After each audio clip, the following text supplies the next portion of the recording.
Hello students, welcome back to the English Danny channel. I'm teacher Sarah, and today we're going to learn how to use adjectives in English speaking and writing. If you like this video and want to see more like it, click the red subscribe button below.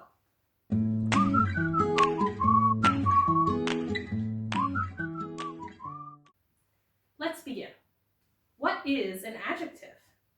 An adjective is a word that is used to describe or tell more about nouns and pronouns. Adjectives help us to express our ideas and opinions with greater complexity. Let's consider two examples. Here is a sentence without an adjective. I live in a house.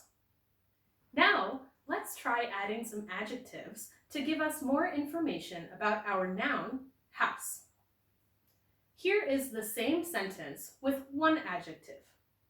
I live in a small house.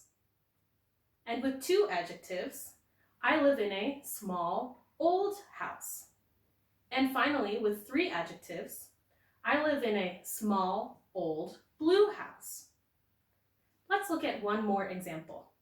Here is another sentence without adjectives. I like movies. Okay, now I know you like movies, but we can be more specific by adding just a few adjectives. With one adjective, I like new movies. With two adjectives, I like new, exciting movies. And with three adjectives, I like new, exciting action movies. You could even add more. Adding adjectives helps the person you are talking to better understand you and what you are talking about.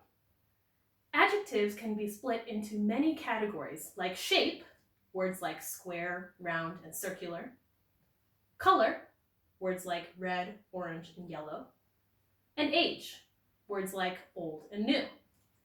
Today, let's look deeper at three categories of adjectives: size, quantity, and quality. There are many adjectives that can be used in each of these categories. The ones we will learn today are some of the most common.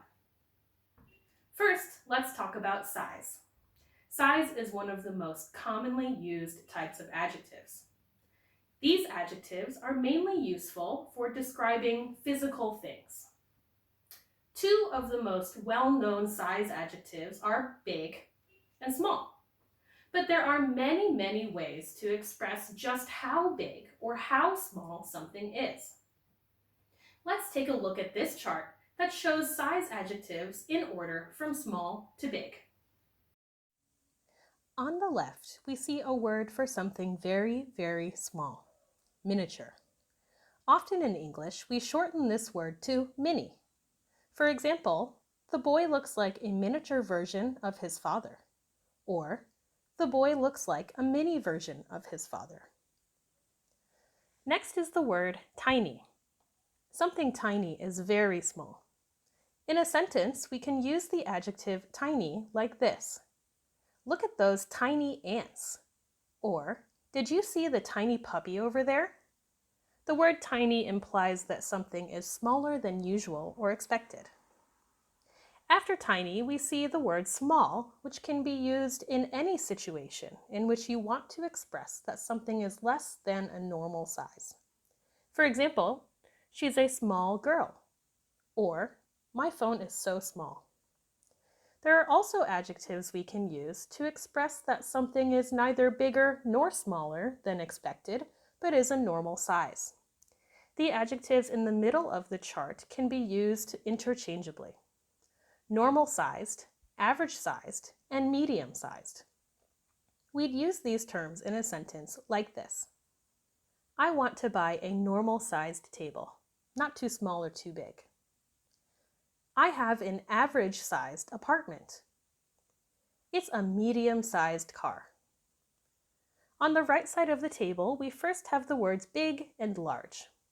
These two words are very common and can be used to express that something is greater than a normal size. For example, this is a big classroom, or that's a large tree.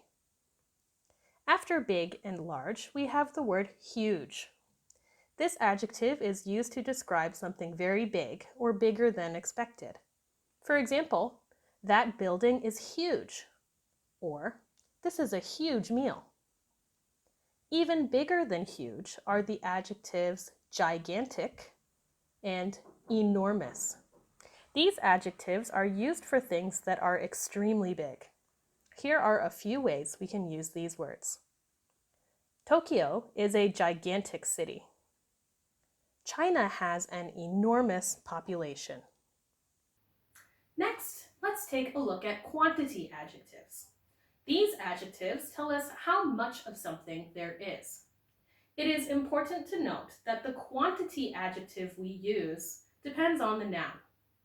If it is a noun, or person, place, or thing, that can be counted in numbers, it is called a countable noun.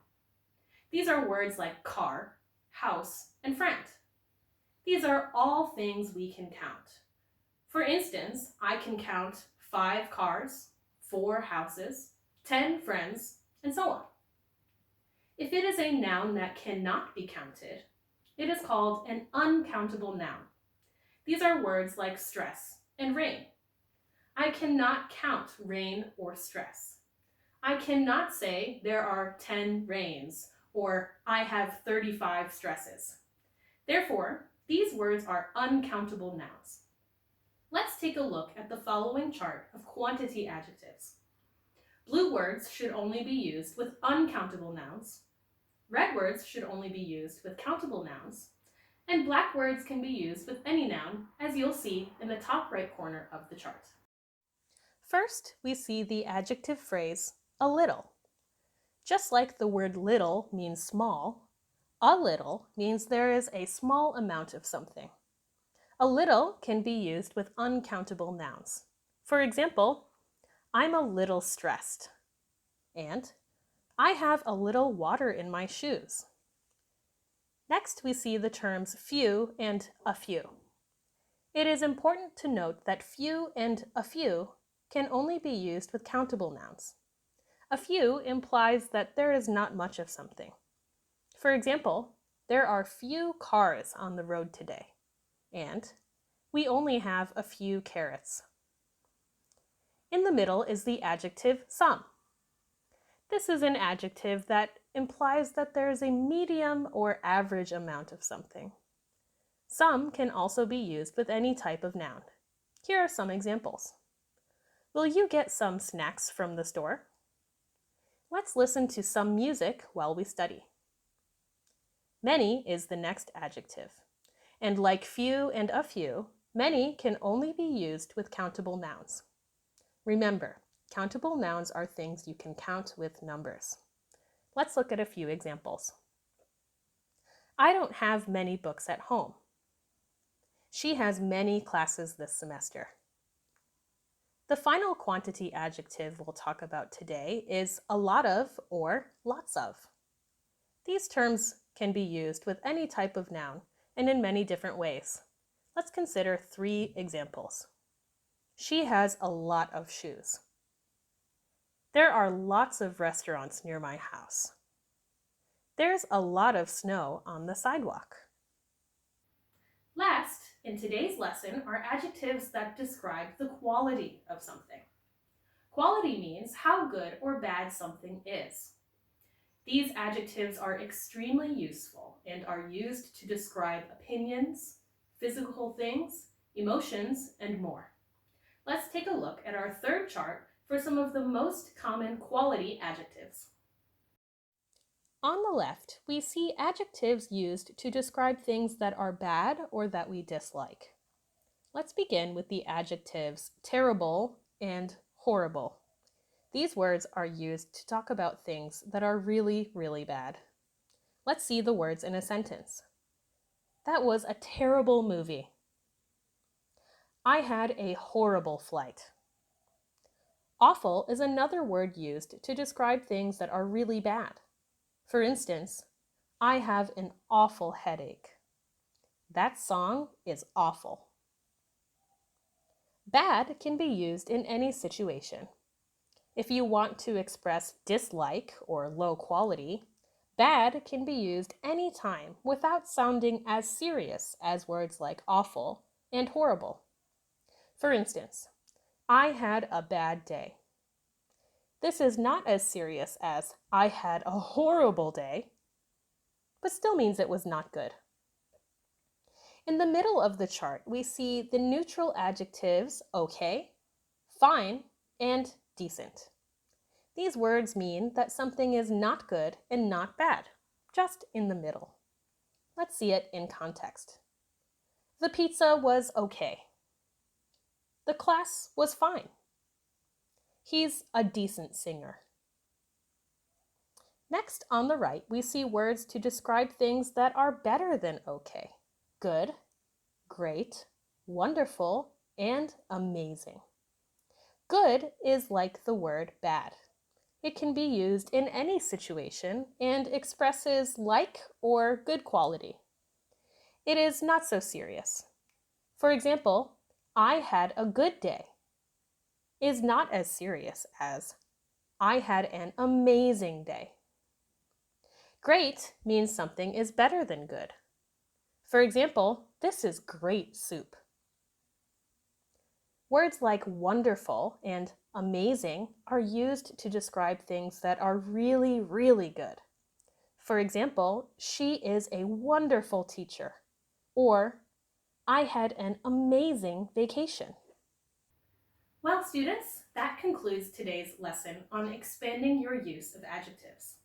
Remember, using more and different types of adjectives can help you better express yourself and can help others better understand what you mean.